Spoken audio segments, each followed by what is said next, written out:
Luc chapitre 9, verset 51. Aujourd'hui, nous allons parler de l'esprit de l'année de la grâce et l'objectif de l'année de la grâce. Mais je vais plus m'appesantir sur l'esprit de l'année de la grâce. On a déjà vu ici ce que c'est que l'année de la grâce. Alléluia. On a déjà vu ce que c'est que l'année de la grâce. Et nous sommes dans cette année de la grâce. Et juste après l'année de la grâce, il viendra quoi? Il viendra quoi? Le jour de vengeance, qu'on appelle le jour du jugement. Alléluia. Et dans cette année-là, quel est l'esprit dans lequel nous devons travailler? Nous devons travailler dans quelle disposition? Nous devons moissonner dans quelle disposition? Nous devons s'aimer dans quelle disposition? Nous devons travailler pour le Seigneur selon quel esprit? Qu'est-ce que nous devons faire? Comment nous devons nous conduire? Comment nous devons parler? Comment nous devons témoigner? Nous devons comprendre ces choses. Sinon, bien qu'étant envoyé ou bien appelé par le Seigneur, nous allons aller faire même du mal au lieu de faire du bien. Alléluia. Alléluia. Quand quelqu'un te choisit pour venir travailler pour lui, il faut écouter ce qu'il veut que tu fasses là. C'est ça que tu vas faire. Est-ce que tu me comprends? On t'envoie, on t'embauche, il vient travailler et tu fais ce que tu veux. Dieu ne veut pas cela. Tu dois être un serviteur, un ouvrier sage qui apprend à connaître la volonté de son maître. Maître, quelle est ta volonté? Comment est-ce que tu voudrais que je travaille? Qu'est-ce que tu voudrais que tu voudrais que je dise? Comment est-ce que tu veux que je travaille? Parce que si tu n'as pas connu ça, c'est toi qui vas faire ce que tu veux. Et quand tu vas finir, tu vas dire, ah, j'ai travaillé. Il va dire, non, mais est-ce que c'est ce que je t'ai dit de faire? Alléluia. Donc c'est important. C'est pour ça que Paul a dit quoi? J'ai posé le fondement comme un sage architecte. Et que chacun fasse attention à la manière dont il bâtit dessus. Donc il n'a pas posé le fondement comme il voulait. Il a posé le fondement selon ce qu'il a entendu de celui qui l'a appelé. Donc comment est-ce que Jésus veut que nous puissions gagner les âmes? Comment est-ce que Jésus veut que nous puissions nous approcher des âmes? Comment est-ce que Jésus veut que nous puissions parler aux âmes? Comment est-ce que Jésus veut que nous puissions nous adresser aux âmes? Afin que nous puissions effectivement les gagner. C'est très important. C'est pour cela qu'on a dit qu'aujourd'hui, on va s'appesantir sur l'esprit de l'année de la grâce. Avec l'esprit de l'année de la grâce. L'année de la grâce, c'est le temps de la moisson. L'année de la grâce, c'est le temps de la miséricorde. L'année de la grâce, c'est le temps où Dieu a décidé de délaisser son esprit sur toute chair. L'année de la grâce, c'est le temps où Dieu a décidé de sauver tous les hommes, quelle que soit l'iniquité qu'ils ont commise, quel que soit le péché dans lequel ils se trouvent. L'année de la grâce, c'est le temps où on peut annoncer la bonne nouvelle, même à la plus grande prostituée du monde entier. L'année de la grâce, c'est le temps où celui qui a fait les tatouages, même s'il a fait tatouage 666, Dieu peut le sauver. L'année de la grâce, c'est l'année où la bonne nouvelle a décidé de se déplacer de Jérusalem pour aller jusqu'aux extrémités de la terre. Selon qu'il a dit, vous serez mes témoins à Jérusalem, à Judée, dans toute la Judée, dans la Samarie et sur toute l'extrémité de la terre. Et avant que le Fils de l'homme vienne dans sa gloire, Jésus vienne pour chercher également ses enfants, la bonne nouvelle serait prêchée à toute la création. Et c'est l'année de la grâce qui permet cela. L'année de la grâce permet à ce que le même esprit qui est venu sur Paul, le même esprit qui est venu sur Pierre, vienne aussi sur nous qui sommes les non-juifs. L'année de la grâce va faire que le juif et le non-juif vont avoir le même Dieu. Alléluia. L'année de la grâce va aller rassembler les brebis perdues qui sont éloignées de la maison d'Israël. Selon que le Seigneur Jésus a dit, je suis le bon berger, j'ai encore d'autres brebis qui ne sont pas de cette bergerie. Celles-là, il faut que je les amène afin qu'il y ait un seul berger et qu'il y ait un seul troupeau. C'est l'année de la grâce qui permet cela. Gloire à Jésus-Christ. C'est l'année de la grâce qui a permis à ce que les Ivoiriens aussi puissent avoir le même Dieu de David, qui est le Dieu d'Abraham, d'Isaac et de Jacob. Dans cette année de grâce, vous qui étiez loin, vous avez la capacité aussi d'être rapprochés. Dans cette année de grâce, Dieu décide de faire alliance aussi même avec les incirconcis. Parce que la circoncision maintenant se déplace. Ce n'est plus la circoncision selon la chair, mais c'est la circoncision selon le cœur. Qui comprend ce que nous partageons. C'est ça l'année de grâce. Alléluia. Où Dieu ne fait acception de personne. Tu dis, je décide de choisir un seul peuple et je laisse les autres. Parce qu'en réalité, c'est ce que Dieu avait commencé à faire. Quand il avait décidé de faire alliance avec l'humanité. Et il avait décidé réellement de se rapprocher de l'humanité. Il s'est approché d'un seul peuple à partir d'Abraham. Et c'est avec la descendance d'Abraham qu'il a fait alliance. Alléluia. Mais dans l'année de la grâce, Dieu a décidé d'aller encore plus loin en faisant son alliance maintenant avec tous ceux qui vont croire, même s'ils ne sont pas juifs. Alléluia. Vous allez comprendre maintenant l'esprit de l'année de la grâce. Allons-y. Luc chapitre 9, verset 51. Oui.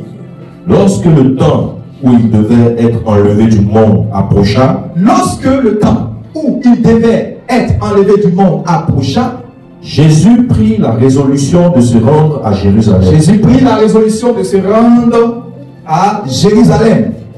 Il envoya devant lui des messagers. Donc il envoya devant lui des messagers. Qui est un messager? Un messager, c'est celui à qui on a confié un message.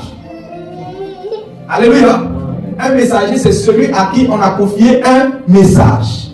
Un messager, c'est un porte-parole. C'est celui qui va parler de la part de quelqu'un. Beaucoup ne savent pas que le messager, ce n'est pas celui qui parle de son propre chef. Jésus a dit que moi, je suis venu à vous, je vous ai annoncé les paroles de celui qui m'a envoyé. Et vous ne m'avez pas reçu. Mais il y a un qui va venir parler lui-même selon son propre chef et vous allez le recevoir. Et aujourd'hui, c'est cela. Les gens réellement, au dimanche, ils fréquentent des églises où, c'est-à-dire que celui qui est le messager là dit ses propres paroles que les paroles du Seigneur Jésus. Et ça, c'est la tragédie dans le milieu chrétien. Un envoyé de Dieu n'a pas le pouvoir de parler de son propre chef. Il doit dire ce que Dieu lui a dit de dire. Il ne doit même pas dire ce que le peuple a envie d'entendre. Alléluia. Amen. Qu'est-ce que Ésaïe, quand Ésaïe a vu la gloire de Dieu, il a vu que Dieu lui a dit, qui enverrai-je? Et qui va faire quoi? Qui parlera pour nous. Donc c'est nous qui avons un message. Est-ce que c'est le messager qui a un message? Tu dors quand tu es content, ce que tu as envie de venir dire, tu viens sur la chaîne qui dit non. Qui parlera pour nous? Et c'est Dieu qui avait parlé, donc c'est Dieu qui a un message, mais Dieu ne veut pas s'adresser directement aux hommes. Alléluia. Amen. Il choisit quelqu'un le coin et lui confie un message. À partir de ce moment, cette personne devient messager. C'est pour ça que Jésus a dit quoi? Ce n'est pas vous qui m'avez choisi. Parce qu'on a vu ça dans la pratique. D'autres étaient en train de pêcher, d'autres étaient en train de faire le travail. Et il a arrivé, il dit Matthieu, suis-moi. Il dit Jacques, laissez le travail de pêche là, venez, suivez-moi. Il allait encore vers qui? Simon-Pierre. Il a dit viens, suis-moi. Donc c'est lui qui allait les chercher. Comme un berger va chercher ses brebis. Et il les a choisis, il les a oints. Et maintenant il leur confie un message. À partir de ce moment-là, tu ne prêches pas le message que tu veux, tu prêches le message du Seigneur Jésus-Christ. Parce que le Seigneur Jésus a un message à donner à son peuple. Le ciel a un message à donner aux hommes.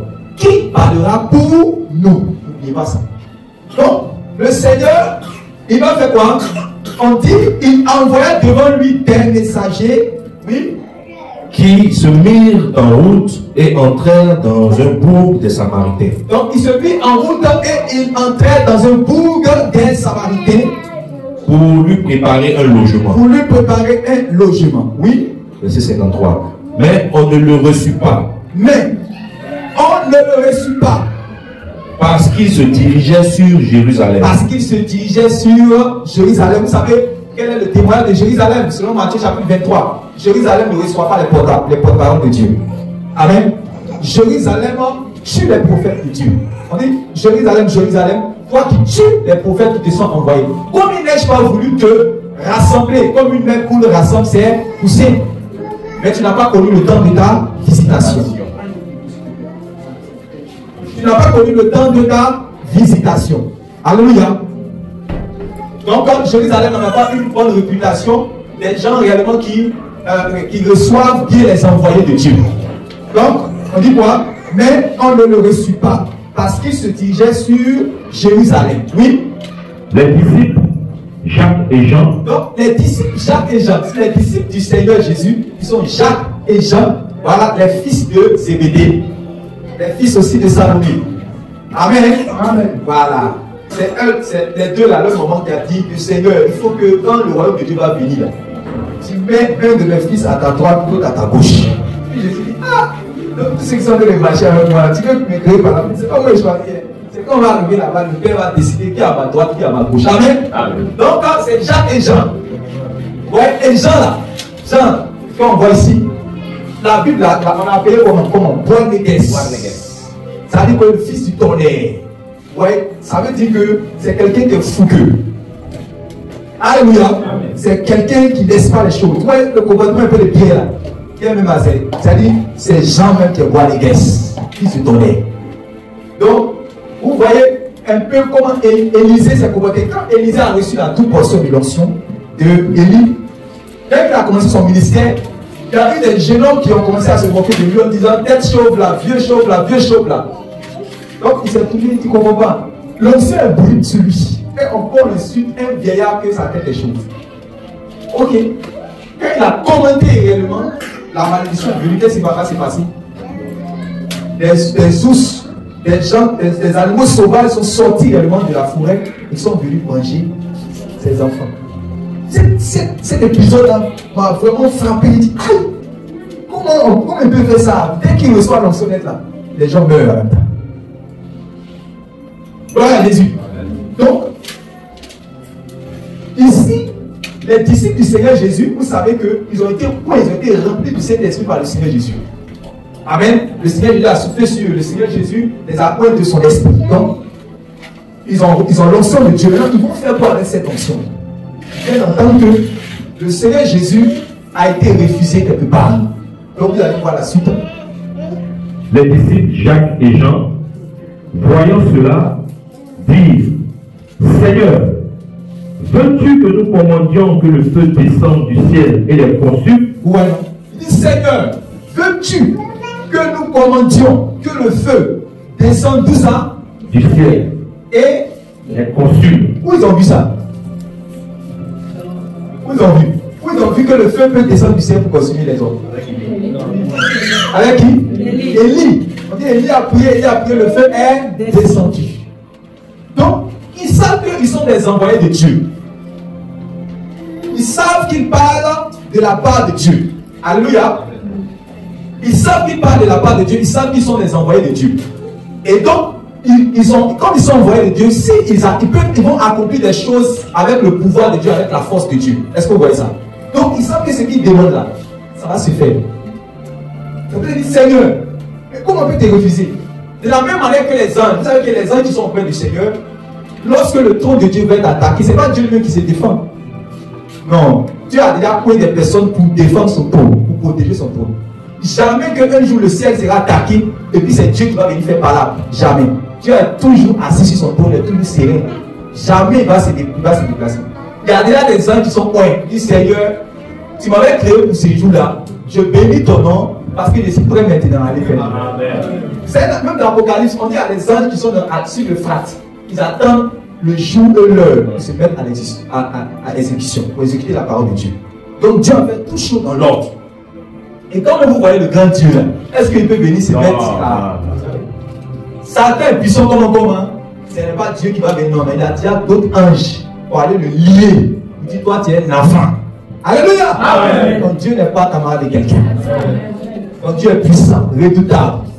Et il y a une armée des anges guerriers au point de lui pour protéger son trône. Donc, tels les anges se conduisent vis-à-vis du Seigneur, quand il y a des choses, puis il dit Seigneur, mais qu'est-ce qu'on doit faire là? C'est la même chose que les disciples du Seigneur.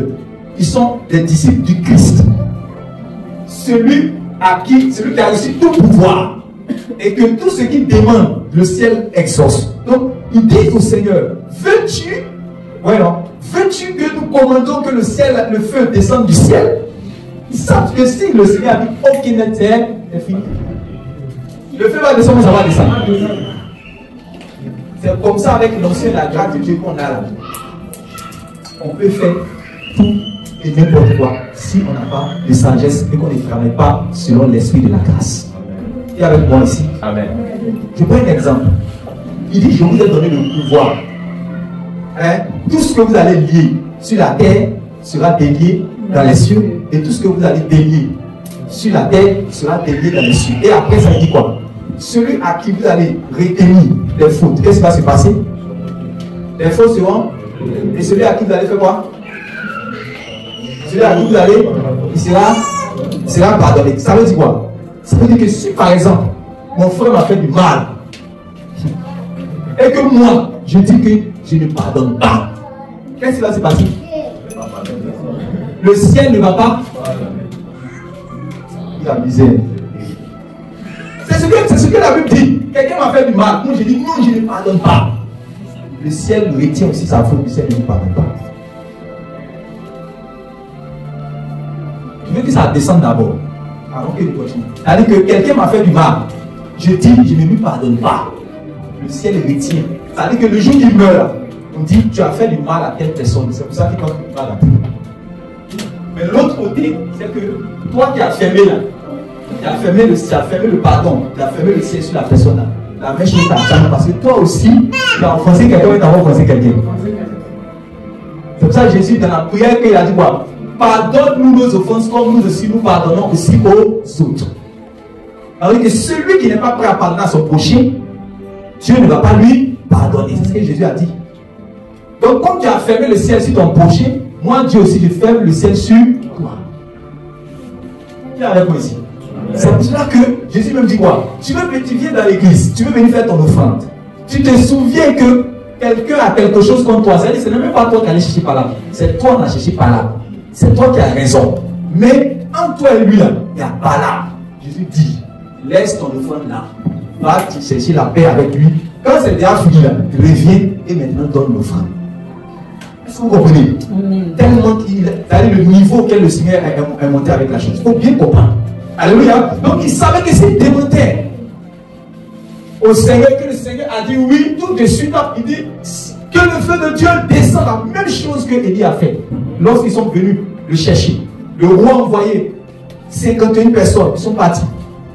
Un capitaine et ses caporaux, ils ont dit, homme de Dieu, le roi dit, descends. Il dit, ok, si je suis un homme de Dieu, que le feu de Dieu quitte le ciel et ça vous consume. Dès qu'il a fini de dire ça, et c'est pas ça, le feu descend du ciel et ça les consume. Les 51 sont morts. Donc, comme ils ne sont pas venus depuis, le roi dit, mais depuis là, ils ne sont pas venus, le roi d'autres messagers encore. Il dit, allez, depuis là, ils ne sont pas venus, allez-y chercher Élie. Ils arrivent, eux, ils voient, il y a 50 personnes qui sont calcinées. 51 personnes qui sont calcinées. Au lieu de réfléchir, l'autre, il est devant, il dit, homme de Dieu! Le roi dit, descends. Ok, il n'y a pas de problème. Je suis un homme de Dieu. Donc, vous voyez le pouvoir d'un homme de Dieu. C'est ce qu'Élie a dit. Il dit, si je suis un homme de Dieu, voilà. Le pouvoir, homme de Dieu. Est-ce que vous comprenez? Ça veut dire que l'homme que Dieu a choisi, l'homme, puisque le ciel a dit quoi? Qui parlera pour nous? Ça veut dire que le ciel ne parle pas. Le ciel prend un homme, le ciel donne sa parole et l'homme n'a pas. C'est lui qu'on appelle l'homme de Dieu. Donc, en fait, et on dit quoi? Vous les capitaines, vous respectez plus le roi que l'homme de Dieu. Vous pensez que le roi également est la plus grande autorité de l'univers. Et donc vous ne savez pas que l'homme qui parle de la part de Dieu, l'homme qui se déplace avec l'autorité de Dieu, l'homme qui se déplace avec la caution, le mandat, la commission de Dieu, est aussi une autorité. Vous ne savez pas. Vous allez connaître. Que moi-même, je peux dire un mot et le ciel va commencer à trembler. Quand le roi parle, la société, le gouvernement tremble. Mais quand un homme de Dieu parle, vous allez voir que ça arrive même à changer les choses dans le ciel. Il dit, si je suis un homme de Dieu, alors que le ciel s'ouvre, que le feu de Dieu descend et ça vous consume. Dès qu'il a fini de dire ça, le feu est descendu. Qu'est-ce qui s'est passé? C'est déclassé. Tu es avec mon homme de Dieu. Tu es avec mon homme de Dieu. C'est très important. Je vais ouvrir une parenthèse pour que vous puissiez comprendre quelque chose. Un jour, Aaron et sa soeur se lèvent pour parler contre Moïse parce que Moïse a décidé de prendre réellement une femme et sa femme qu'il a pris là, elle n'est pas juive. C'est une femme noire. Amen. Amen. Et ils disent pourquoi? Ils commencent à parler, ils commencent à critiquer. Donc Dieu maintenant se révèle à Aaron et à sa soeur. Donc Aaron est prophète, sa soeur est prophétesse. Il dit mais pourquoi vous n'avez pas eu peur de parler contre mon père? Pourquoi vous n'avez pas eu peur de parler contre lui? Que je sais que vous êtes des prophètes, mais quand je vais parler aux prophètes, je leur donne des songes et des visions. Je me révèle à eux en révélation. Mais pour ce qui concerne Moïse, moi, je ne me révèle pas à lui en révélation. Je lui apparais et je lui parle. Comment vous n'avez pas eu peur de parler contre lui? Et ce que je vais nous donner comme instruction ici, nous sommes une génération où la rébellion va monter. Puisque d'ailleurs, les gens ne respectent pas déjà les parents à la maison, de mauvaise éducation. Leurs propres parents ne les respectent pas. Donc c'est fort probable que dans l'église aussi, ils prennent aussi la même lacune. Ils prennent aussi réellement les mêmes défauts. Ils arrivent, ce que Dieu a point comme responsable, ce que Dieu a point réellement comme des guides, comme des conducteurs, comme des bergers, ils ne les respectent pas. Ils mettent la familiarité dedans. Et ils oublient que ces gens-là sont investis d'une autorité de Dieu. Et ils se comportent avec désinvolture vis-à-vis d'eux. Ils sont dans l'anarchie. Et quand c'est comme ça, c'est dangereux. Alléluia. Amen. Alléluia. Amen. Un homme de Dieu ne le respecte pas parce qu'il a voiture. Et lui, là, il n'avait pas voiture. Un homme de Dieu ne le respecte pas parce que, ça veut dire qu'il a beaucoup d'argent. Et lui n'avait pas beaucoup d'argent. Il partait souvent même sur des personnes qui les veulent pour aller manger. Un homme de Dieu ne le respecte pas parce qu'il a porté veste. Dès que tu sais dans ta tête que Dieu l'a vraiment choisi, tu dois réellement le respecter. On n'a pas dit de l'adorer, mais au moins ça, la petite chose là que tu peux faire, c'est le respecter. Même si ce n'est pas ton pasteur directement. Qui comprend ce que je dis? Parce qu'il y a des gens qui respectent leur pasteur, mais qui ne respectent pas le pasteur des autres. Dès qu'on dit c'est un homme de Dieu, tu comprends pas? Ça veut dire que Dieu n'a pas choisi toi ton pasteur seulement. Dieu est libre, il a choisi dans le monde entier plusieurs pasteurs. Quand quelqu'un réellement est un point de Dieu, est un pasteur, tu lui dois du respect, de la déférence. Aujourd'hui, ça pèse, ça foutu le camp dans le corps de Christ, on ne voit plus cela. Il faut respecter les hommes de Dieu. Gloire à Jésus. Amen. C'est très, très, très, très important. Donc, je vais fermer cette parenthèse pour que vous puissiez comprendre que c'est important. Parce que c'est ça qui fait qu'il y a beaucoup de choses. Certaines personnes prennent des portes se ferment comme ça, des malédictions, tout ça, à cause de eux-mêmes leur conduite. Jésus a dit, celui qui reçoit un juste en sa qualité de juste va recevoir une récompense de juste. Et celui qui reçoit un prophète en sa qualité de prophète va recevoir une récompense de prophète. Celui qui peut comprendre, comprend. Alléluia. Donc nous continuons notre histoire. Allons-y. Verset 55. Jésus se tourna vers eux. Donc quand ils ont dit, Seigneur, permets-nous seulement d'ouvrir le ciel pour que le feu descende et que ces hommes soient consumés, Jésus est surpris de ce qu'il entend. Et avec moi, Jésus est surpris. Ouais. Les gens se comportent comme des enfants.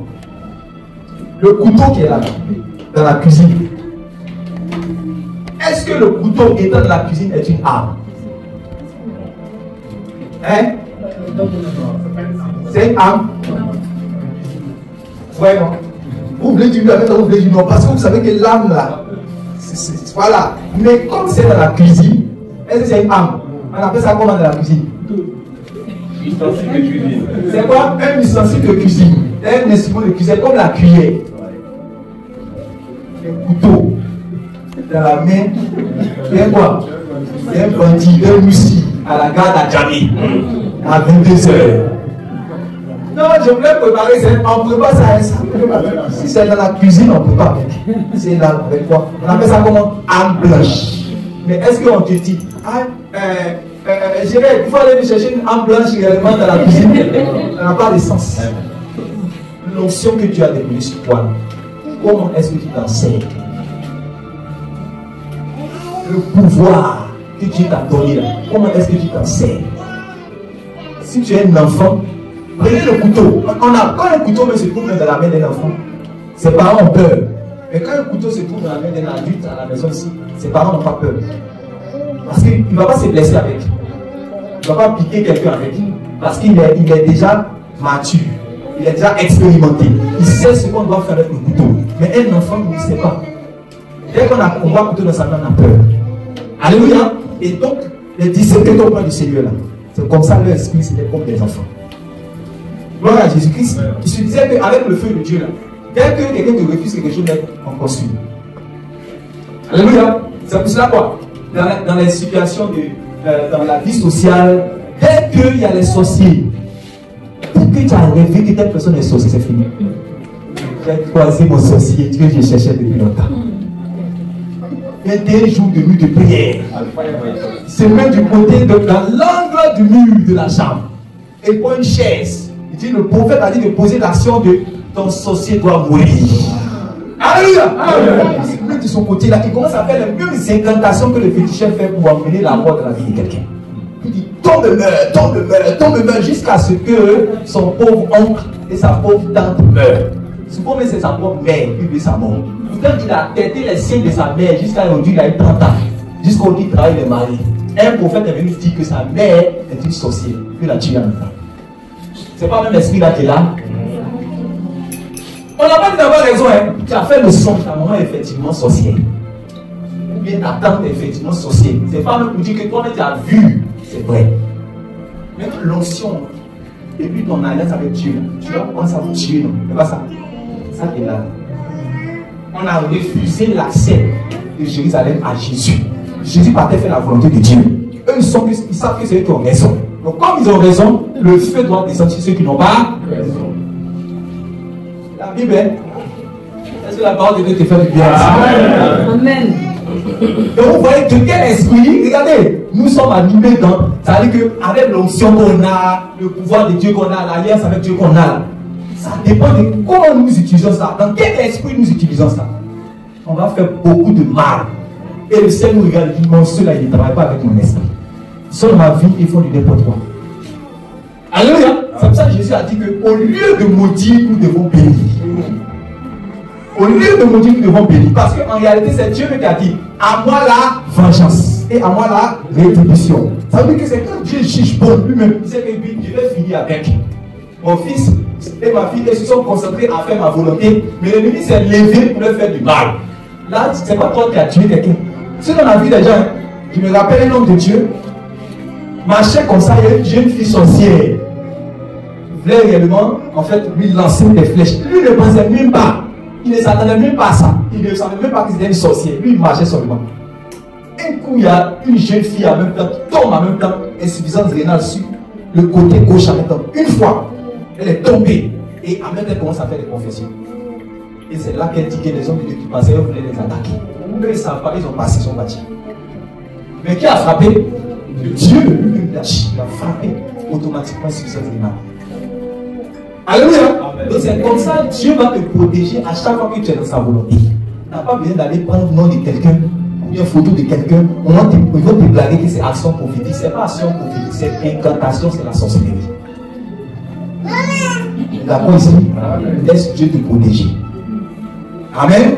Toi il dit d'aimer. Toi il dit de donner. Toi il dit de faire sa volonté. Amen. Et puis de laisser Dieu pour être ton défenseur. Amen. Alléluia. Amen. Nous allons savoir de quel esprit dit. Jésus, les disciples Jacques et Jean, voyant cela, dit, Seigneur, veux-tu que nous commandions que le feu descende du ciel et les consume? Jésus se tourna vers eux, oui, et les réprimanda. Il les réprimanda. Donc Jésus se tourna vers eux et les réprimanda, oui, disant, vous ne savez pas de quel esprit vous êtes animé. Vous ne savez pas de quel esprit vous êtes animé. Oui. Regardez maintenant. Verset 56. Car, puisque eux, ils pensent qu'ils ont raison. Comme ils ont vu Élie faire, comme ils ont vu ça dans la Bible, ils pensent que c'est ce qui est normal. En temps, ils ne savent pas qu'on est rentré dans l'année de la grâce. Et on travaille maintenant dans un esprit. C'est pour ça qu'on dit quoi? On vous avait dit dans la loi de Moïse, un pour un, mais moi je vous dis quoi? Si on t'a giflé sur la joue gauche, je peux donner la joue droite. Est-ce que c'est la même chose? Est-ce que c'est la même chose? Donc vous voyez qu'on est rentré dans un autre esprit, dans une nouvelle ère. Avant, on dit tu ne laisseras pas vivre la magicienne, la sorcière. Si on a vérifié que tu es sorcière, quel est ton sort? C'est la mort. On va te prendre, on va t'emmener devant le peuple, devant la ville, et les gens vont te lapider à mort. Alléluia. Mais Jésus dit que il faut pardonner à la personne. Parce qu'en réalité, vous allez comprendre pourquoi. Vous allez comprendre. Jésus se tourne vers eux, il les réprimande en disant, oui, vous ne savez pas de quel esprit vous êtes animé. Ils pensaient qu'ils avaient l'esprit d'Élie en envoyant le feu. Parce que c'est comme ça qu'on commence à enseigner ces choses. Non, vous n'avez pas vu qu'Élie aussi a fait descendre le feu. Vous n'avez pas vu que ce que Dieu a fait, ce qui s'est passé dans l'Ancien Testament. Vous n'avez pas vu cela. Ils ne savent pas. Oui, regardez maintenant, regardez la suite. Car le Fils de l'homme est venu. Le Fils de l'homme est venu. Non pour perdre les âmes des hommes. Non pour perdre les âmes des hommes. Mais pour les sauver. Mais pour les sauver. Ouais. Le Fils de l'homme est venu. Non pour perdre les âmes des hommes, mais pour les sauver. Ça veut dire quoi dans la profondeur? Ça veut dire que s'il commande le feu, et que le feu descend, et que ça consume ces gens qui sont méchants, ils vont aller où ça? Parce qu'il a parlé des âmes, les âmes des hommes. C'est ça qui est son problème. Quand ton feu est descendu, et que ça les a consumés, les âmes, ça va où ça? Ça va où ça? Donc quand le sorcier que tu as vu là, en songe là, ou bien on t'a dit que c'est un sorcier là, quand tu veux sa mort, quand il meurt ici, il a terre, c'est fini non? Après ça, son âme va où ça? Jésus a gagné une âme, hein? Jésus a gagné une âme. Toi-même tu te joues les hypocrites, quand il vient, le sorcier vient se convertir. J'étais sorcier avant. Aujourd'hui j'abandonne la sorcellerie, tu te lèves, tu dis alléluia, gloire à Dieu. Même le sorcier qui est dans ta famille, tu peux le tuer. Ça c'est l'hypocrisie. Qui est d'accord avec cette parole? Amen. L'hypocrisie. Je vous dis la vérité, je me suis assis avec des sorciers, on a mangé dans la même assiette sans savoir que c'était des sorciers. C'est avec le temps, ils ont vu que ils vont chercher à m'attaquer. Ça fait toutes les choses, ça n'a pas marché. C'est qu'il y a quelqu'un qui est derrière lui. C'est qu'il y a quelqu'un qui est plus fort. On m'avait plané, je pensais que c'est nous la puissance de faire les voyages, de faire ceci, de faire tout ça. Là, on avait la puissance de faire voyage astral, tuer les gens, tout ça. Mais les puissances au-dessus de leur puissance, qu'on nous avait caché. Il faut me parler de lui. Comme ça, ils ont donné leur vie à Jésus. Alléluia. Amen. Alléluia. Amen. La vie chrétienne, ça ne se limite pas à un combat perpétuel entre nous et les sorciers. Non. La vie chrétienne, là, c'est comment est-ce que si tu vas accomplir la volonté de Dieu? Comment est-ce que tu vas marcher d'une manière digne de Dieu? Il dit quoi? Que celui de la loi de se manipuler de ta bouche, médite-le afin que tu réussisses dans toutes tes entreprises. Ça veut dire qu'il y a une volonté que Dieu a préparée pour toi. Moi, chaque jour, quand tu te lèves le matin, c'est comment tu vas faire pour faire la volonté de Dieu. C'est ça, c'est tout ton combat. Le reste là, c'est pas tes combats. Alléluia. Les démons là, nous, on ne doit pas faire combat, on doit les chasser. On ne n'avons pas à combattre contre la chair et le sang. Amen. Ça veut dire que nous n'avons pas à combattre les hommes. Qui est avec moi ici? C'est pour cela que, autant qu'on a tapé Jésus, le soldat qui s'appelle Marcus, qui s'est fâché, il a pris un couteau, il lui a arraché l'oreille. Et Jésus dit non, c'est pas comme ça. Celui qui veut tuer par l'épée, il sera tué par l'épée. Il a pris l'oreille, il a fait un miracle, il a déposé l'oreille. Alléluia. Amen. Attends pour le Seigneur Jésus. Alléluia. Pourquoi ils ont lui faire du mal? Mais lui, ça veut dire que le mal que tu lui fais, te fait du bien. Quand tu lui fais du mal, il te fait du bien. C'est pas dans le spirituel, ça fait quoi? C'est trop dangereux. Dans le spirituel, quand tu fais du mal, fais du bien. Quand on te vilipende, on te critique, vous avez vu souvent mes actions, souvent vous avez commencé à... C'est là que tu comprends la hauteur d'esprit de quelqu'un. Tu vois la grandeur d'esprit de quelqu'un. On lui fait du mal, lui il fait du bien. Alléluia. Amen. On dit telle chose. Quand moi j'arrive à la maison, on m'a dit, telle personne m'a critiqué, ça c'est pas mon problème. Le jour que je tiens que pas les nourrir, mes tantes, mes grands-mères, mes oncles, tout ce qu'un enfant normal doit faire, je fais ça à la maison. Ceux qui m'ont critiqué, ceux qui me demandent de faire ça, c'est pas mon problème. Mon problème. Qui est avec moi ici? Amen. Si tu as compris ça, tu vas vivre une vie chrétienne à l'aise.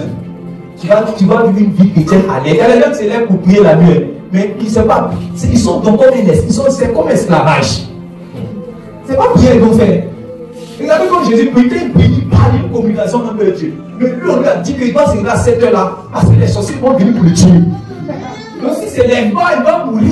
Il a peur, c'est pour ça qu'il se lève la nuit là pour pouvoir crier. Il me sort comme une meuse chaque jour.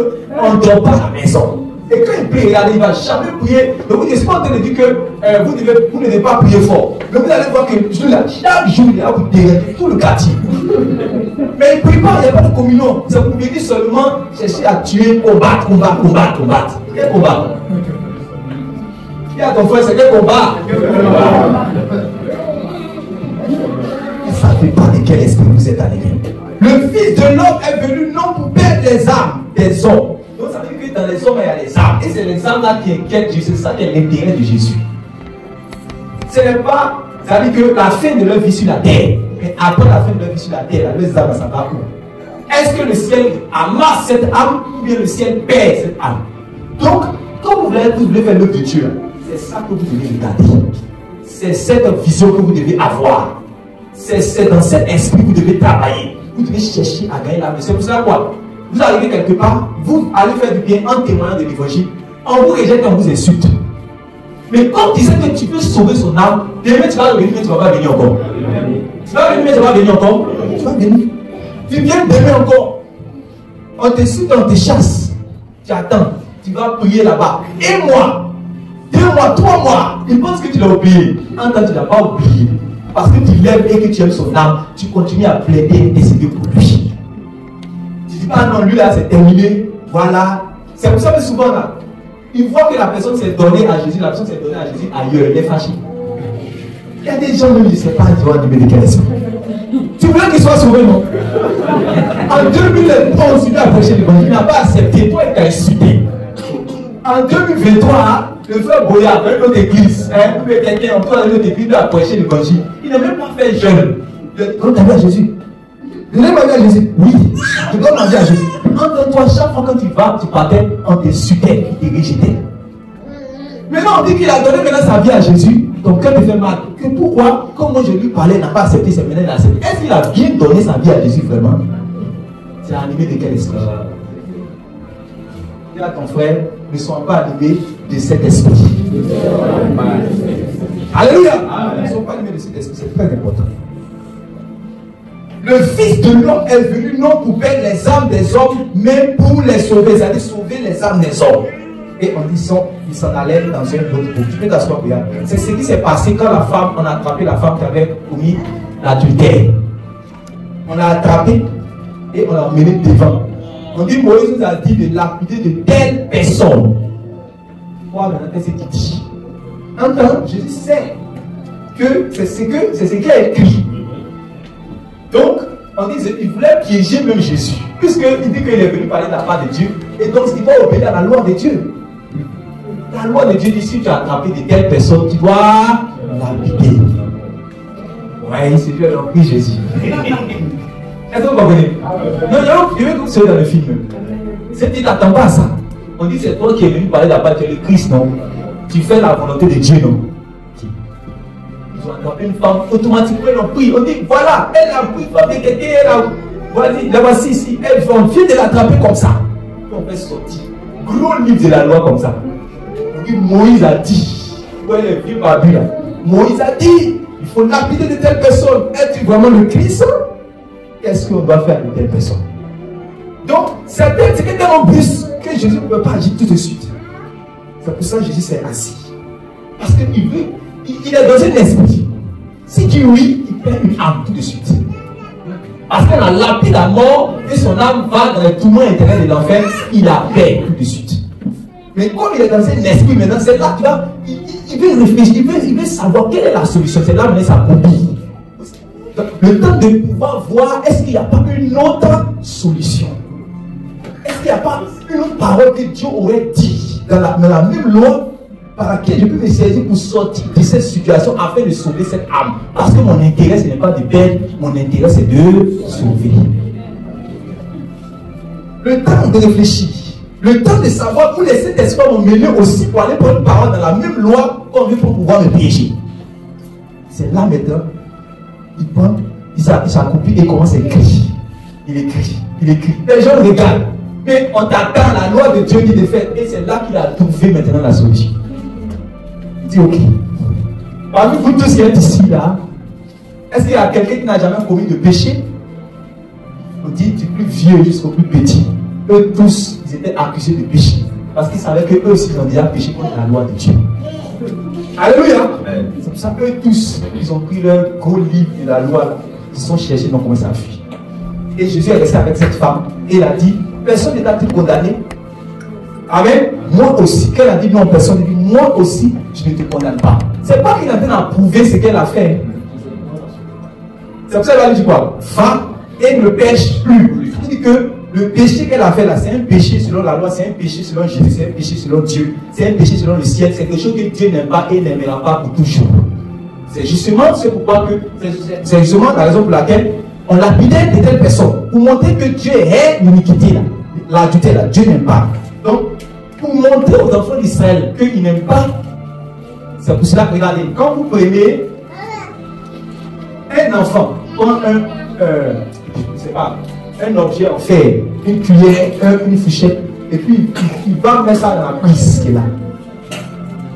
Quand il met dans la prise, et la prise a dit, comme tu es un enfant, je vais pas te, à cause de ton innocence, je ne vais pas répondre à ma loi. La prise, elle va faire quoi? Ça va faire quoi? Ça va faire sortir le courant et sera électrocuté. Quand il sera électrocuté, s'il n'est pas mort, il va savoir quoi maintenant? Qu'on ne met pas couteau ça, on ne met pas cuillère ou bien on ne met pas fourchette là-bas. Moi, quand j'étais petit là, c'était comme ça. Je ne savais pas tout ça. Quand je m'étais à petit, ils m'ont fait prendre une fourchette. Non, les trucs là, c'est qu'on prend vis, tous les vis. Les vis là, derrière là, il n'y a pas caoutchouc là. Tout est fait. J'ai pris, j'ai mis. C'est ça. C'est pour le jeter. C'est dit, j'entends bruit coulant là. Il y a un bruit même à l'intérieur de ton âme. Comment que ça peut faire? Ça m'a électrocuté d'une manière. Depuis ce jour-là, j'ai tiré mon chapeau. C'est la même chose avec le feu. On dit là, après tout va arrêter, il faut quitter à côté du feu, il faut quitter là. Il y a un chapeau là, tu ne vas pas vous quitter. Le jour que l'eau chaude seulement, ou bien petit, tout c'est chaud là. Même la femme, quand il me voit, on dit, avant de calmer, il dit non. Dis donc, il y a où les problèmes? Mais c'est comme un chaud. Voilà, il veut boire, il veut boire. C'est chaud, hein, il fait comme ça. C'est chaud, il ne veut pas comprendre. Parce qu'il ne comprend pas ton langage, c'est chaud là. Jusqu'à ce que tu viennes dans sa bouche. Il va commencer à pleurer et il va apprendre la leçon que c'est chaud. Vous allez voir que quelques temps après, quand on va dire c'est chaud, même quoi. Oui ou non? Oui ou non? C'est comme ça. Quand Dieu traitait les péchés dans la loi, c'était pour donner une leçon, pour savoir que je n'aime pas ça. Puisqu'il les a pris, il les a emmenés dans Canaan, il les a dit, c'est comme ça les gens vivent ici. Vous ne devez pas faire comme eux. Mais ils ne savent pas pourquoi Dieu leur dit, pour ne pas faire. Parce qu'ils n'aiment pas la chose, donc il est en train de les apprendre certaines choses jusqu'à ce qu'ils puissent arriver maintenant à un niveau où ils deviennent plus matures. Ils savent maintenant eux-mêmes pourquoi ils ne doivent pas faire telle chose. Pourquoi ils ne doivent pas faire telle chose. Au moment où ils sont arrivés, ils peuvent bien m'élever avec la connaissance que j'ai pour aller réellement tromper ma femme avec une jeune fille assignée, même si c'est la plus belle fille du monde. Oui ou non? Parce qu'il y a eu l'intelligence de savoir les dangers de l'adultère. Et ayant cette connaissance-là, je sais que ça veut dire que ça va encore plus me faire du mal. D'abord, quand vous commettez les relations sexuelles, en dehors du cadre du mariage, c'est votre âme qui couche. Les gens pensent que c'est juste le corps. On va prendre le plaisir de 10 minutes. Pourquoi souvent les gens parlent à cause du plaisir de 10 minutes? Ce n'est pas le plaisir de 10 minutes. Hein. C'est pour cela que les gens avec qui tu as couché là, tu ne les oublies pas. Même quand tu es marié, tu ne les oublies pas. Tu as envie de citer, toi l'homme, de citer les personnes que tu as avec qui tu as couché. Tu vas citer parce que c'est quelque chose que ton âme a participé avec ça. Un homme, un cadavre qui est mort. C'est-à-dire que si un homme qui est mort, il est devenu un cadavre. Non? Si une personne veut coucher avec un cadavre, est-ce que le cadavre sent quelque chose? Rien. C'est pour ça que quelqu'un peut partir à la mort par dire pour les femmes coucher. Est-ce qu'il n'y a rien? Parce que c'est-à-dire que ce qui sent là, c'est quoi? C'est l'âme. Est-ce que vous comprenez même? Donc quand vous commettez réellement ces immoralités, quand quelqu'un va commettre ces immoralités-là, vous partagez quelque chose spirituellement dans votre âme, vous faites des transferts. Et puis c'est encore plus dangereux pour la femme parce que la femme elle reçoit les sémences. Et quand quelqu'un est déjà mystique, il est déjà mauvais, il y a des choses que tu prends, il y a des choses que lui aussi prend, vous partagez. Votre âme, vous partagez. On l'a dit, quand tu pêches, quand tu commets les péchés, tu pêches contre ton propre corps. Mais ce n'est pas contre seulement, hein. Tu pêches contre ton âme. Tu salis ton âme. Tu fais des transferts. Il y a des choses que tu prends chez la personne aussi tu donnes telle chose. Maintenant, si c'est un missile, là, il te vole. C'est telle chose.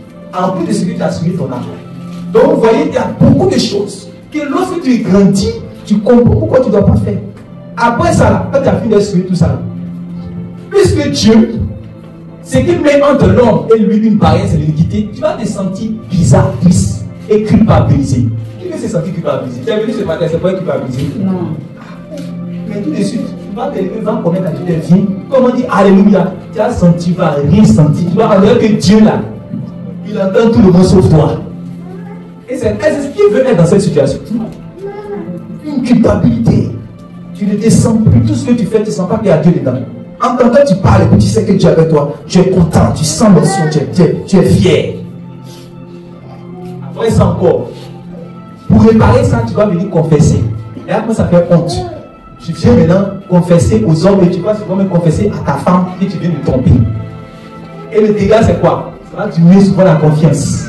Le jour que tu dis que je voyage ma chérie, que je viens là, le mois prochain, dans son cœur là-bas, elle dit oui, mais elle sait que Assimi 1, Assimi 2, Assimi 3. Ça t'a gâté. C'est un coup de sang réfléchi. On sait que c'est un péché. Les gens se disent que si le père devait demander pardon à Dieu, Dieu est miséricordieux, il va me pardonner. Alléluia. Donc, bien que je sois en train de vous expliquer l'esprit de la miséricorde, il ne doit pas oublier de vous dire que Jésus a dit, va et ne pêche plus. Il vous dit que quand il punissait ces choses, c'est simplement à cause de ce qu'il est le péché-là, et à cause des dégâts que ces péchés-là réellement causent dans la vie des âmes. Voilà Jésus. Donc le Seigneur lui a dit, moi non plus je ne te condamne pas. Moi non plus je ne te condamne pas. Et il a laissé réellement la vie sauve à cette personne. Mais le fait qu'il lui a dit, va et ne pêche plus, quand il ne va plus pécher, et qu'elle va faire réellement sa volonté, non seulement sa vie a été sauvée, mais son âme a été sauvée. Je vais prendre notre exemple. Paul a parlé dans 1 Corinthiens chapitre 5. Il dit, il a appris qu'il y a des chrétiens qui se conduisent d'une manière impudique tellement que les païens sont étonnés. Que ce qui ne se fait pas chez les païens, un chrétien même allait faire. Il allait prendre la femme de son père. Donc ça a créé un scandale. Jusqu'à ça arrivé dans le roi de Paul était en prison. Il dit quoi? Comment vous pouvez laisser ça dans l'église? Il n'y a personne pour parler pour traiter cette affaire-là. Et le jeune là, le chrétien, il est là, et puis, comme si de rien n'était, la personne qui parle. Ok, moi je suis Paul, votre apôtre. Je prends la décision, je m'unis avec vous en esprit. Cet homme qui est au milieu de vous là, mon esprit avec votre esprit ensemble, nous le chassons de l'église. Ils l'ont excommunié. Et dit quoi? Quand on excommunie un tel homme, c'est-à-dire que quand on le livre à Satan, suivez bien ce qu'il dit, l'expression, il dit, quand on le livre à Satan, pour que quoi? Pour la destruction de la chair. La destruction de la chair. Oui, la suite maintenant. Afin que l'esprit soit sauvé. Afin que l'esprit soit sauvé. Qu'est-ce que Paul en train de dire? Qu'est-ce que Paul en train de dire? Quand on dit livrer une personne à Satan, c'est un langage qui dit qu'on est gâté. C'est ce qu'on appelle sous-discipline. Ça veut dire qu'on est gâté. Souvent, il y a sous-discipline, on dit que quand dans nos églises, mets-toi derrière, tu peux faire. Non, on dit toi, on te met dehors. Mais pourquoi on te met dehors? Pour que la personne maintenant éprouve du regret. Parce que la personne ne sait pas que ce qu'elle est en train de faire, c'est mauvais. Il faut qu'on quelqu'un lui dise. C'est-à-dire qu'on te met à ta place, que tu puisses savoir que ce que tu as fait, ce n'est pas bon.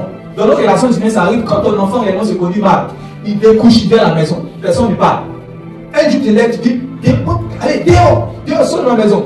Parce que ce côté-là, tu ne peux pas monter ça. Chaque jour, quand tu viens, tout est chic, vous bataillez toi à la maison, il pense qu'il est libre de désobéir à tout ce que tu dis comme ordre dans la maison. Elle s'en va, elle découche, elle vient.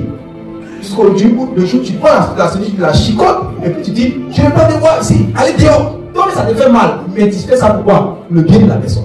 Tu dis, dehors. Quand c'est ta fille bien aimée, et tu l'as mis dehors. Quand elle va dehors là, elle sait maintenant que, comme on dit là, elle a gardé. Donc, elle va maintenant chercher à réparer. Si c'est un enfant même qui est intelligent, c'est-à-dire qu'elle va commencer à chercher à réparer dans la partie, peut-être chez les oncles, ou bien chez les voisins, pour aller chercher à venir quoi? Faire la paix, faire une médiation. Ça veut dire que la personne commence à regretter. La personne commence à regretter. Justement, c'est ce que Paul a fait. Parce que dans la maison de Dieu, dans la famille de Dieu, il y a l'éducation de Dieu. Et les gens utilisent cette éducation. Donc, pour que tu puisses comprendre, on te met dehors. Et là-bas, puisque le monde, c'est l'arène du lion qui est le diable. On dit le quoi? Le diable rôde autour de vous, cherchant qui va dévorer. Ça veut dire que quand vous êtes dans la maison de Dieu, c'est tellement difficile qu'il cherche. Imaginez-vous, comme dans les France 24 et du moins dans National Geographic, quand les lions vont chasser là, ils cherchent à éloigner le bétail du troupeau. Donc quand une âme est éloignée du corps et éloignée réellement de l'église locale, c'est facile pour que le diable puisse voir la tête. sans dire livré. Puisque quand l'église a excommunié, puisqu'on dit quoi? Nous avons, Jésus a dit, s'il y a quelqu'un qui a péché, tu vas vers lui pour chercher à le ramener à la maison. S'il ne veut pas, tu prends un autre frère pour venir pour chercher à le ramener à la maison. S'il ne veut pas, on emmène maintenant devant l'église. Si tu dis qu'il ne veut pas, qu'on le prenne pourquoi? Comment le chrétien devient païen? Parce que l'église a considéré comme un païen, c'est fini. Je ne sais pas si vous comprenez ça. Tu es un chrétien, tu as été sauvé, tu as été lavé de tes péchés. Mais après, tu as commencé à vivre mal. On te dit, frère, c'est pas comme ça on vit. Toi-même, tu ne vois pas ce qu'on enseigne ici. Il dit, non, ça, c'est pas ton problème. On a appelé une deuxième personne, les diacres, les ancêtres, tout ça, on est venu m'amener à la maison. Il dit, non, ça, on ne fait pas ça. Depuis que tu es chrétien, c'est toi qui danses, qui fais les choses du monde. C'est toi qui es devenu l'enfer des générations, mais c'est toi qui organise son village. On dit, c'est pas comme ça. On dit que je n'ai rien dit. Quand j'arrive, toute l'église était prête. Ça là, c'est comment? Voilà ce que Dieu dit. Parce que la parole de Dieu dit non. Danse des masques là. Depuis que le monde est monde là, on danse ça ici. Il ne faut pas comprendre. On dit, c'est moi là. Même s'il a déjà été baptisé, même s'il a déjà été chrétien, tout ça. L'église, tel que l'église le considère comme un païen, on le communie, le ciel aussi le considère comme ça.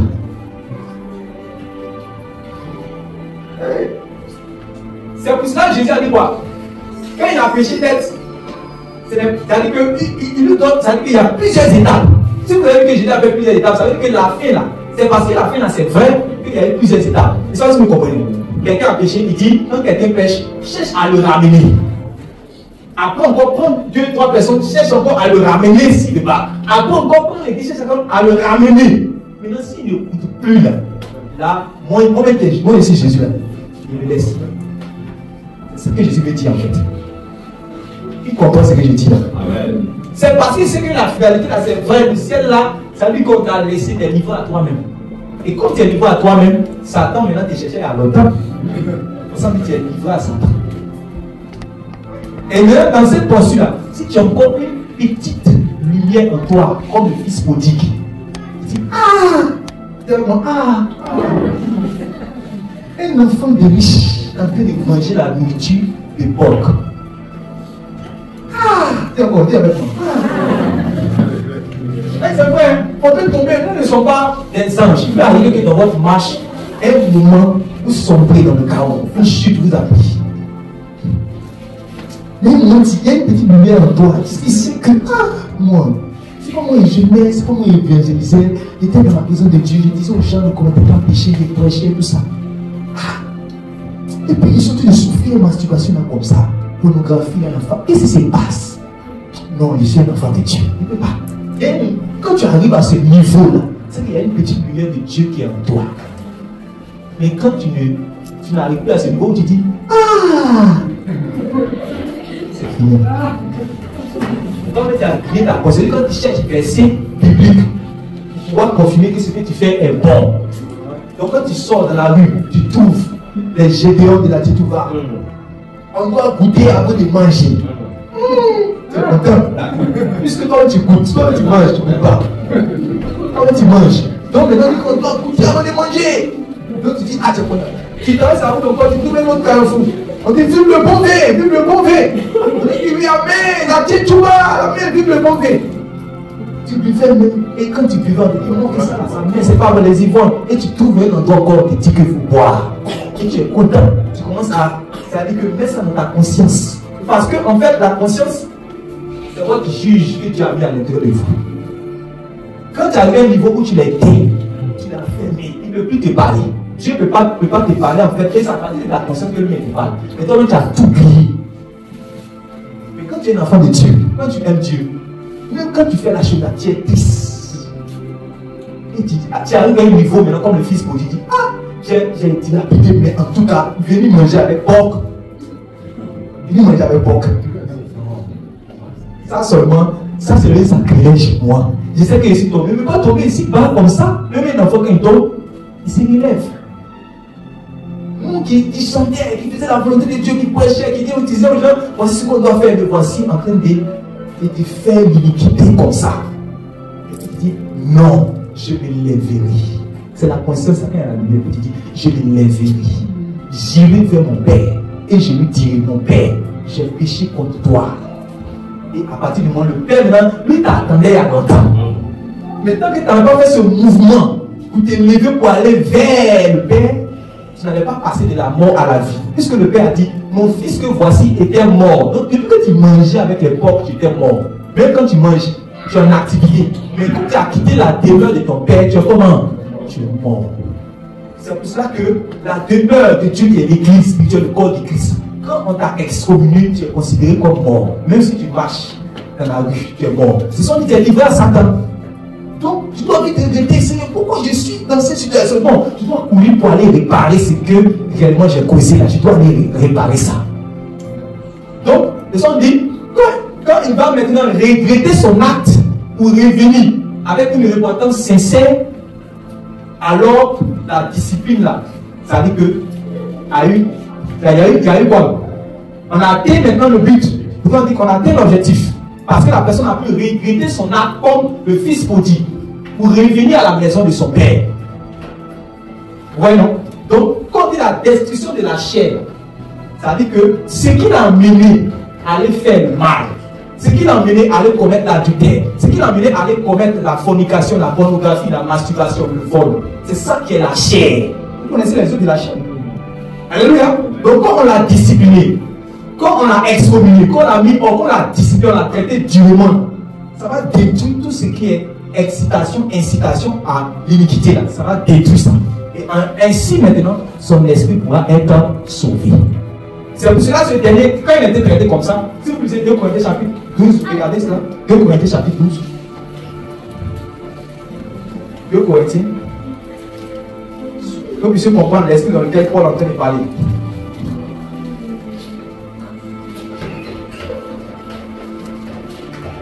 2 Corinthiens chapitre 12. À partir du verset 20. 2 Corinthiens chapitre 12 à partir du verset 20. Oui. Verset 20. Car je crains de ne pas vous trouver à mon arrivée tel que je voudrais, et d'être moi-même trouvé par vous tel que vous ne voudriez pas. Oui.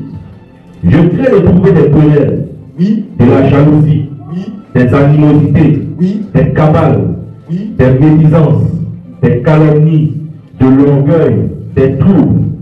Verset 21. oui. Je crains qu'à mon arrivée, Écoutez ce verset-là maintenant. je crains qu'à mon arrivée, mon Dieu ne m'humilie de nouveau à votre sujet, et que je n'ai à pleurer sur plusieurs de ceux qui ont péché précédemment et qui ne se sont pas repentis de l'impureté, de l'impudicité et des dissolutions auxquelles ils se sont livrés. Amen. Donc, vous avez vu que, en fait, ici, Paul a vu des gens qui ont commis des actions qui ne glorifient pas le nom du Seigneur. Et c'est ce qu'il avait dit. Ne savez-vous pas que votre cœur est dans la première lettre? Mais là, quand il va venir pour les trouver là, il veut que ce qu'il a dit là, ça veut dire que les gens ont pris son considération et ils ont commencé à ranger leur vie. Mais si je me dis que je les trouve encore dans les mêmes choses, c'est grave. Alléluia. Donc la discipline du Seigneur, même ce dernier à qui Paul a parlé là, vous avez vu qu'à la fin, Paul a commencé à demander à l'église maintenant de le recevoir. Parce qu'en réalité, il y a eu le fait, la personne s'est effectivement repentie. Donc Paul maintenant demande à la personne de le recevoir. Pourquoi? Parce que la chair a été détruite. Donc l'esprit de la personne maintenant peut être sauvé. J'ai fait ce parallèle là pour que vous puissiez savoir dans quel esprit le Seigneur Jésus dit qu'il n'est pas venu pour perdre les âmes, mais il est venu pour sauver les âmes. Ça, c'est l'esprit en fait de l'année de la grâce. Alléluia. C'est ça qui fait que vous êtes dans une église. Il peut y avoir des choses. On vous a fait tel mal, telle chose. Mais ça ne veut pas dire que dès qu'on t'a fait tel mal, automatiquement tu quittes l'église. Mais tu commences à tomber. Non, soyez dans un esprit de sauver plus que de disperser. Vous comprenez ça? L'esprit de l'année de la grâce. Quand vous allez vers les pécheurs, je termine par là. Tenez-vous debout s'il vous plaît. Quand nous allons vers les pécheurs, quand nous allons vers les gens que le monde attaque, que le monde accuse, que le monde marginalise, nous savons effectivement que ce sont des pécheurs. Mais regardez comment le Seigneur va s'occuper et va se comporter envers les pécheurs. vous allez voir que le gars, il travaillait vraiment dans un esprit. Quand vous partez évangéliser, automatiquement vous commencez à dire non, telle personne va aller en enfer, telle personne va aller en enfer. Si vous regardez bien l'évangile, vous allez voir que les gars ne prêchent pas comme ça. Regardez bien, allez-y lire. Puisqu'on évangélise selon ce qu'on a vu les gens évangéliser. Est-ce que vous voyez? On n'a pas dit que ce qu'ils sont en train de faire là, c'est mal. Et c'est bon. Alléluia. Si tu arrives de leur dire que c'est mal, tu peux les dire là, sans compromission, sans peur. Quand tu ne leur dis pas ça selon l'esprit de la grâce, quand tu ne leur dis pas selon l'esprit de l'année de la grâce, au lieu de les gagner, tu vas les perdre. Est-ce que vous comprenez? Donc, tu dois le dire d'une manière. Et lui doit sentir que quand tu lui dis là, tu lui dis ça, mais en voulant le sauver. Mais s'il ne sent pas que quand tu lui dis c'est en voulant le sauver, mais c'est plutôt le juger, le condamner, tu vas le perdre au lieu de le gagner. Est-ce qu'il comprend mon langage? Parce que les gens pensent que les gens ne vous disent de ne plus prêcher la vérité. Mais il y a une autre manière. C'est ça que le message de ce jour. C'est-à-dire que quoi? Quand tu vois quelqu'un qui a fait tatouage, regardez la femme qui avait pris, la femme samaritaine. On dit qu'elle avait 6 maris, mais ça ne marche pas. Elle avait 5 maris, ça ne marche pas. Et elle partait même où ça? Elle partait puiser l'eau à l'heure où tout le monde ne puise pas l'eau. Elle partait à midi où tout le monde ne puise pas l'eau. C'est là qu'elle va puiser parce qu'elle a honte. Elle a fait ça. Tout le monde dit voici, c'est là. Tout son. Chaque fois elle fait foyer, ça ne marche pas. Donc chaque fois elle entend ça. Donc elle va venir à une place où il n'y a personne. Mais elle ne savait pas que Jésus, le Fils de l'homme, l'entendait. C'est pour ça qu'il a dit à ses disciples, allez-y, faites le marché, moi je vais l'attendre ici. Je dois faire la volonté de mon Père. J'ai une nourriture à manger. Et il attendait. Parce que s'il n'avait pas enlevé ses disciples-là, ils allaient venir gâter le travail. Puis non, comme le Seigneur est en train de parler avec une femme. C'est pour ça qu'ils sont revenus, puis l'ont vu. Dieu merci, le travail était déjà fait. Tu comprends maintenant? Amen. Mais quand il a parlé avec la femme, est-ce que vous avez vu qu'il n'est pas... C'est vrai qu'il y a 6 maris, concubinage, adultère, tout ça. La Jésus savait ça. Mais est-ce qu'il a abordé le sujet? Mais comment il a fait pour la gagner sans aborder le sujet? Parce qu'il a travaillé dans l'esprit de l'année de la grâce. Tu vois la femme samaritaine. Toi, tout ce que tu vois, c'est païen, elle a mis sur les mains. C'est ça seulement que tu vois. Tout ce que tu vois là, c'est le tatouage qu'elle a fait ici. C'est ça seulement que tu vois. Pour savoir qu'elle est la pire pécheresse de la terre. À cause des tatouages que tu as vu ici. Et là, ton frère voit plus loin. Jésus, c'est comme s'il n'a pas vu ça. Il commence à parler avec elle. Et puis au fur et à mesure, l'esprit l'a envoyé sur le sujet pour dire que il dit même, va appeler ton mari. En fait, il sait que ce n'est même pas son mari. Pourquoi il a dit son mari? Il a truqué? Non. S'il dit que va appeler ton concubin, ça ne sait pas ce que l'esprit lui a dit de dire. Ça peut mélanger. Ça n'est ton mari. En fait, il sait qu'elle n'est pas mariée. Donc il a menti? Non. Pourquoi vous dites qu'il a menti? Parce qu'il est sage. Il va dans un esprit. Est-ce que vous voyez ça? Ça ne veut pas dire qu'il est d'accord. C'est pour ça qu'il a dit que ce n'est pas ton mari. Mais quand tu parles, tu vas chez âme là. Pour parler de ça parce que l'âme sent que tu la comprends. Et que tu veux qu'elle prenne tout pour la personne. Tu ne dois pas juste lui dire que voilà ce qu'il doit faire. Non, en fait, non. Tu vas ma bête. C'est pour ça, quand on va prêcher par exemple à une prostituée et tout, qu'elle a compris ce qu'on a dit, elle voit que dans la position c'est pas bon, tout ça. Quand après, par exemple, elle n'a pas de toi, quand tu peux avoir réellement une famille, tout ça là, ou bien tu peux l'emmener souvent à l'église pour qu'on puisse les payer. Pourquoi tu veux les payer? C'est parce que tu veux la gagner, que tu as plein même à vouloir l'église peut les payer, tout ça là. C'est parce qu'on cherche moyen à la gagner. Je veux que vous puissiez travailler dans cet esprit-là. Vous allez voir que vous allez gagner plusieurs que de les perdre. Aujourd'hui, dès que vous regardez l'homme net, c'est habit qu'il a porté là, vous regardez. C'est tatouage qu'il a fait là, vous regardez. En tant celui que tu vois en tatouage, demain, tu ne sais pas qui peut devenir le fou d'un évangéliste de la vie. Tu ne sais pas. La femme samaritaine, qu'est-ce qu'elle a fait? Même jour là, même jour. Quand elle est partie, elle avait besoin seulement de l'eau à boire et la parole. Quand elle a bu, elle est partie dans le village, l'eau qu'elle a bu, elle a rassasié, tellement que c'était beaucoup, elle a donné ça aux autres aussi. elle a fait sortir tout le village. Venez, venez, vous allez entendre mes paroles que j'ai entendues. Venez. Donc, tu as de l'eau à donner. Au lieu de donner ça, tu passes ton temps réellement à juger. Jésus m'avait dit ça, il dit que je ne suis pas venu pour venir juger les hommes. Il a dit ça. Donc, dans votre prédication, qu'on sente plus que vous voulez sauver que de condamner les œuvres. Qu'on sente ça. Qu'on sente ça, mes frères, qu'on sente ça, mes soeurs. Quand vous voyez quelqu'un venir dans l'église, qu'on sente que vous voulez l'aider, vous voulez le sauver. S'il n'y a pas cet esprit de miséricorde en vous, là, regardez quand on va faire le ministère de guérison. Vous allez trouver des gens qui sont malades, qui sentent, mais tu viens en dehors là. Tu vas à l'hôpital, tu vois que tout là-bas ça sent. Les gens qui sont brûlés, les gens qui à l'hôpital, l'odeur des maladies, tout ça. On te dit de partir, tu vas, tu te moules à eux. Ils sentent que tu les aimes. Regarde mon état ici, de dire, mais sida comme ça, tu te colles à moi comme ça. Tu as mon sida là. Ça fait quoi? Ils sentent que tu veux le sauver. Il pleure même. Son cœur souffre. Mais quand tu le regardes de moi, il y a une manière de le regarder qu'il sent que tu le vois comme étant quelqu'un de pourri qui est prêt à mourir. Tu n'es pas dans l'esprit de la grâce. Et tu risques de perdre.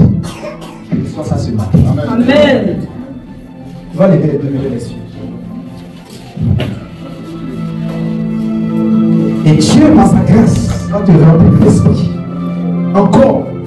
Car nous avons beaucoup de personnes à gagner. Nous avons beaucoup dans nos familles. N'oublions pas qui nous étions nous aussi auparavant. Ça, n'oublions pas.